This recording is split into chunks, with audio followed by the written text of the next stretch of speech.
Today I'm going to share with you my #1 tip for speeding up your production and creating efficiency in your workflow. Keep watching.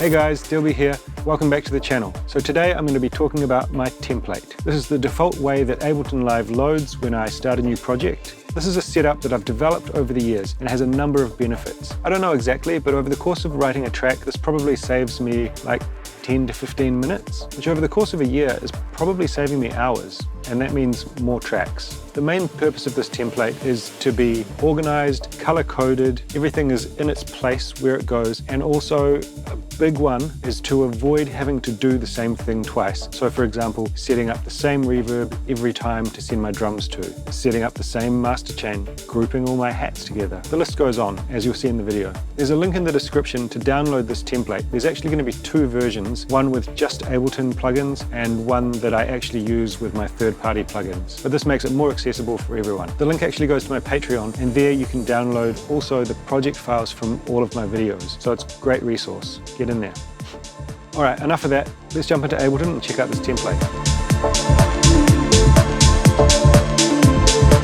Alright guys, here we are inside Ableton, and this is my default template. This is what opens up every time I open up a new Ableton project. The reason for a template, or the idea behind it, is to save myself time. It's very basic in that it doesn't have any kind of predefined direction of how the track is going to go. It's purely to avoid having to do the same tasks every time that I start a new project. Over the years, I noticed that there are a number of reoccurring things that I did in every project. So what I tried to do is automate this or get this out of the way before I start. This saves me any kind of setup time and allows me to just get straight into the creative process. So what I'm going to do is go through from left to right and explain what's going on in this template, and then we're going to go through and change all of the devices, all of the third-party devices, into Ableton devices. You'll also be able to download the one that I actually use, which has third-party plugins, if you want. So if you want to, that can give you a starting point to make your own template. I strongly suggest that you alter the template to base it on your workflow, the things that you do, the devices that you use. It's basically to speed up your process, not my process. The things that I do, which have been implemented into this template, aren't necessarily right. They're right for me. So you should really make sure that you're customizing it to the way you work. All right, let's have a look through here. I've got a group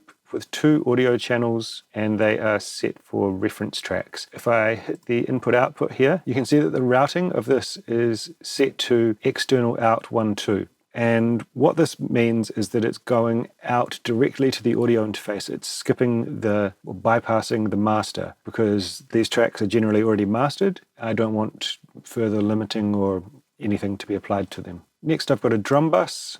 So this takes the clap, hat and percussion groups and routes them into here so that I can process my drums together. I've recently had someone ask me why I don't just group these 3 groups, and I just feel that the kind of nested group thing is a bit messy. I just like the layout and the ease of use for working. Also, this means that the drum bus is out of the way because I'm not actually using it during the writing process. It's definitely more of a mixing thing. So worth noting is the routing here. The clap group is set audio 2 to drum bus, which comes in here, and then the drum bus is set audio 2 to the master, so that goes to the master. Next, we've got a kick and bass bus. So I like to process my low end together. I just feel that this helps me to get like a really cohesive, gelled effect on the kick and bass. So the routing for that is going from the bass group to the kick and bass bus, and from the kick group to the kick and bass bus, and then this is going to the master. Next up, I've got a audio track here, which is basically like a sketch pad for dropping in samples and loops and things that I might use in the project. I haven't kind of committed to them yet and put them into the place where they go. It's just ideas that I'm trying. Next, I've got a loop cloud channel. So this VST connects to the Loop Cloud app, and that allows me to use the functionality of Loop Cloud where it routes the audio into Ableton, which enables me to preview samples and loops and things in real time and in sync with my project. It's amazing. I recommend that everybody uses it. Next up, I've got a kick group. This has got 2 MIDI channels with a basic 4/4 kick pattern on each, and this one is my main kick, and this is a top kick. maybe 50% of the time I use one kick. The other 50% of the time I use a kick and a top kick. The samples in here, which also goes for the clap, hat, and percussion samples, are just some sounds that I feel work in my tracks and gives me a starting point. I don't use them all the time, but it means that when I start it up, I can just press play on this kick group and I've got a kick that I know works. I'll refresh these and change them up from time to time. I'm probably ready to do that right now because I'm not using them very often anymore. Next, my clap group. I've got a MIDI channel and an audio channel. The MIDI channel has just got a clap preloaded here, and I've got an EQ, glue compressor, and an LFO tool. These three devices are on every MIDI channel, and they are on a MIDI channel by default when I load a new one. On this audio channel, of course, this is for dropping clap and snare loops on. So that audio channel has an EQ, a glue compressor, and an LFO tool, and this is on every audio channel by default. On the clap group, I've got a reverb. This is the one I use, Slate Digital Verb Suite Classics, with a preset that I've tweaked to my liking. Hat group, I've got an open hat, closed hat, and a hat group. I've got an open hat, closed hat, and a blank audio channel for dropping loops. And then here I've got a basic offbeat hat and a kind of disco groove hat, and then the same here. Percussion, basic percussion sound, and an audio channel. Bass group, I've got a MIDI channel with Trillion preloaded, as it's a bass synth I use a lot, and then I've got an audio channel for dropping bass audio loops or whatever. This MIDI clip here is just blank. Melody group, I've got the blank audio channel, and then I've got another one with Diva. So on this channel and the bass channel, I've got this MIDI tools rack, which I've talked about in a lot of my videos. It's a bunch of MIDI tools from Ableton's devices that I use often, and it just helps me to try things out quickly. So I can go down an octave, up an octave. I can take a single note and turn it into a chord. I've got an arpeggiator there ready to go. I've got the scale device, so that's going to make sure everything that I play goes into the scale that I'm working in. And then I've got this velocity randomization, which I find really fantastic for humanizing things. Again, blank MIDI clip on there. Next, I've got a vocal group, which is just an audio channel, and an effects group, which has a crash and a blank audio channel. Now I've got a resample track. On here you'll see the audio from is set to resampling. What this means is that it's going to record the output of the master channel. This is just really handy for resampling things. One way I might use this is creating an effect sound from something in my track. I could solo my vocal group, record arm this, and record a sequence of this vocal, take that audio, crop it, reverse it, add some reverb, and create an effects riser out of that. Then I've got my master channel. So next thing I will explain is the return channels that I use. So I have a drum reverb channel. So basically I use the sends from my drum bus to send this group of drums to the reverb channel. This just uses a preset from Slate Digital that I've created. The processing on this is cutting out the subs, and then what I'm doing here is sidechaining the drum reverb to the drum bus. The reason I do this is so that I can have this kind of atmospheric space that the drums live in, but when they actually play, they're pushing that reverb out of the way, which allows them to retain more of their punch and transient and not get washed out by the reverb. As soon as the drums have finished playing, it allows more reverb through. The sidechain compression is very light. You don't want it to be audible and pumping. It's really just very, very subtle. Next up, I've got a synth reverb channel, and this is also Verb Suite Classics with a preset called Epic Synth Space. This is where I send my synths to. Next, I've got a huge reverb. This is a preset that I recreated after watching a video by Jackie, and I really liked the way it sounded, so I made it for myself. Basically, it's like a super ridiculously long reverb. Sounds really crazy when you send your drums and stuff to it, and then I'm cutting out all of the low mids and subs. So I use that for creating build-ups and splashes and that kind of thing. So next I've got a ping pong delay which is set to dotted eighth notes. I'm just cutting away the subs before that gets to the delay unit. Next I've got another ping pong delay which is set to quarter notes. Now I've got this crazy self-automating delay which creates a big long washy chaotic delay and has this bandpass auto filter, so it goes between being more and less audible in certain frequencies. Now I've got this channel to add some width and brightness to my hats and stuff like that. I just use it sparingly, just mix in a little bit of this to create this kind of impression of wideness in the highs. I'm using this PureTech EQ from Waves and just boosting up the highs here. And then I'm adding a bit of saturation with Decapitator. Next I've got this wide synth return, which is all looking a bit gnarly here, but I'm just cutting out some stuff so it's only being applied to the mids. And I've got some aggressive saturation, some limiting because I don't want to boost up the volume too much. Then I'm cutting out the subs. I've got a little bit of pan going on, and then I'm adding a bit of width with this filter delay. Just a bit of Haas effect there. You can see that the left and right are offset by 20 milliseconds. Next, I've got this parallel. This is just parallel compression for my kick, which I haven't actually used in a long time. All that's happening here is I'm doing some really heavy compression, and then I've got a high shelf, which is just controlling the tops because I don't want to increase the transient too much. It's about kind of adding body for me. So now what we're going to do is go through and replace the third-party plugins, except for the free ones, with Ableton devices where possible. This will make the template more compatible for everyone, so if you don't have the third-party plugins that I use, you can just use this. Okay, so the virtual mix rack that you see on each of these groups at the end here is a virtual summing device. There isn't an equivalent in Ableton, so I'm just going to delete that every time we come across it. Now I've got this virtual mix rack here which has got a saturator. What I'm going to do is go here to saturator and add this a bit warmer, then we'll delete this. Now in this group here I've got a Slate Digital compressor, so I'm going to replace that with an Ableton compressor, and what I'll do is just copy the attack and release settings. So the release is set to pretty fast. Does it have a 2?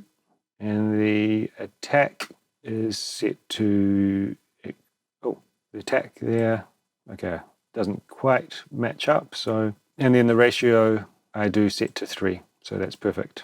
So this one is basically used to control the transients, and then this glue compressor is using a preset called full parallel. And with this one, you can see it's got almost 10 dB of makeup gain, so I pull the threshold down until it's making about 10 dB of reduction, and then I just mix in a little bit of the signal. I can't do that until there's a signal going through because I need to set it to the right amount. So I'm just going to delete this, and then we've got Decapitator. So for Decapitator, I will use overdrive, and I'll just turn up the dynamics. This is kind of like a compression type thing. I'll turn the dry wet down. I'll turn the drive down to something like 25. Okay, so we'll take out the Decapitator. So this, I would just mix in some of the wet signal to taste.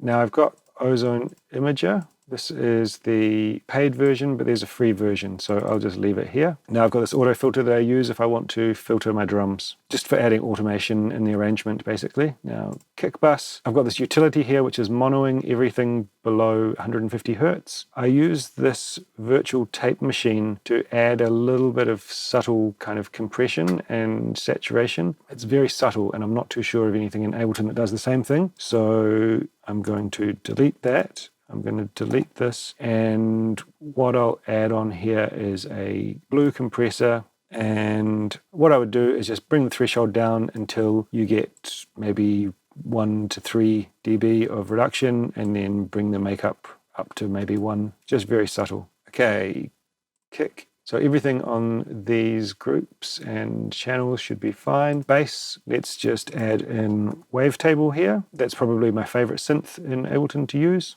One more thing, I'm going to leave the LFO tools on there. I'm not sure of a free version, but I'm sure there is one, so just replace it with whatever you use. Diva, let's replace that. I like wavetable, so bam, easy. On this melody group, I need to delete the virtual mix rack. Vocal group, delete, delete. So that should be all of them except for the master. So let's replace the return channel things. So for this, I'm going to use a Ableton reverb, and I want a room and drum room. Sounds good. That should be set to 100% wet. Delete. Synth verb. Okay, so I've actually got this one here, which I used to use, called Spacious. It's pretty similar, so we'll just delete that. This is Ableton, Ableton, Ableton, Ableton. So for this, I'm going to delete the EQ, delete the Decapitator. I'm going to add a saturator with warm-up highs, and I'm going to add a channel EQ, and I'm just going to pump up the highs a little bit. Now for this one, I'm going to delete the decapitator. I'm going to add the saturator, warm up lows. I'm going to delete the limiter and just add in the Ableton limiter. Got EQ, auto pan, everything good. So the limiter there is basically just to safeguard from adding too much volume. For this, I'm going to add a glue compressor. Let's see if we can copy these settings. So that's a slow release and a medium attack. And this uses an input-output. You can see the input is slammed and the output is moderate. So I'm just going to bring this down to a pretty decent amount of threshold gain reduction, and that should be good to go. Now let's take a look at my master chain. So first thing here I've got is the virtual mix bus. So let's take it away. Now I've got a glue compressor. It's actually an emulation of the SSL G-Bus compressor. I'm going to use the glue compressor because it's also an emulation of the same compressor. And the way I would use this is increase the threshold until the meter is barely moving. And this is kind of what glue compression is. That's where the term comes from. So we'll delete that. I do this as a final step once I'm happy with my mix. Now I've got a Synalxis Free G gain plugin, and this is free, so I'm just going to leave it there. You can install it. I'm adding 7 dB, which allows me to basically turn it off and have 7 dB gain reduction, which should, in theory, leave me with 7 dBs of headroom. I've got an L2 limiter, so I'm going to delete that, add in my limiter, and I have that set to about 3. Oh, not 30, 3. I'll increase the look ahead. I basically never use this limiter, so I'm not super familiar with it. I just really don't like the interface, to be honest. Next, I've got flatline, which is a clipper to cut some peaks off the audio if something is like really popping through the mix before I hit my main limiter. So the Waves L2, I use it when I'm writing because it's easy and it takes almost zero processing. Then the actual limiter I use when I export the master is the FabFilter Pro L2. So both of these I'm just going to delete. The span I use for comparing the frequency distribution of my track to a reference track. I'll link a video up here where I go through that in some detail. Spectrum, as it says on the tin, it's another spectrum analysis, aka Oscillos Megascope. So this basically shows a waveform representation of the output. I don't know of a free version of this, but I'm sure there is one, so look it up. It's super helpful. Of course, mix with your ears, not your eyes, but I feel like it's important to be able to read waveforms. Most of us don't have the luxury of working in a perfect acoustic environment, so I feel like being able to analyze as many different aspects of what you're creating as possible gives you the most kind of information for making those decisions that you need to in the mixing stage. So I'm just going to delete that. And I've got this Julian loudness meter, which is free. And this is just to allow that I'm limiting enough to get it to a kind of industry standard loudness, or that I'm not limiting too much. So I try to work to around -9 LUFS. And I know that this is going to allow me to have a DJ master that is not over compressed, but sounds loud when I play it in a DJ set. The final thing I'm going to talk about is the collections tab up here. So I've got loads of stuff in here, and you can assign the names of these to whatever you want. So I've got synths, EQ, chorus, saturation, delay and reverb, compression, and then favorites, which is just random other stuff that I use frequently. And these are super, super helpful for, instead of having to rummage through your plugins folder and find different stuff, I think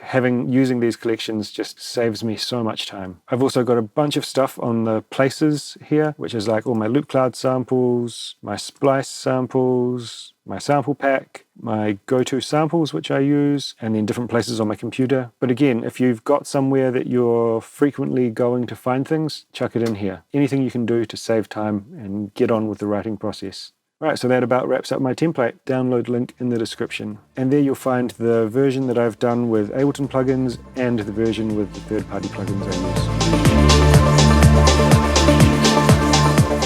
Alright guys, I hope you enjoyed that, and I hope it was informative for you. As I said, link in the description if you want to download my template to get you started, but I really recommend customizing it for yourself. If you're interested in more workflow and productivity hacks, you can check out this playlist where it's got a bunch of videos I've made on these topics. Alright, well that's it from me today. We'll catch you next time. Peace!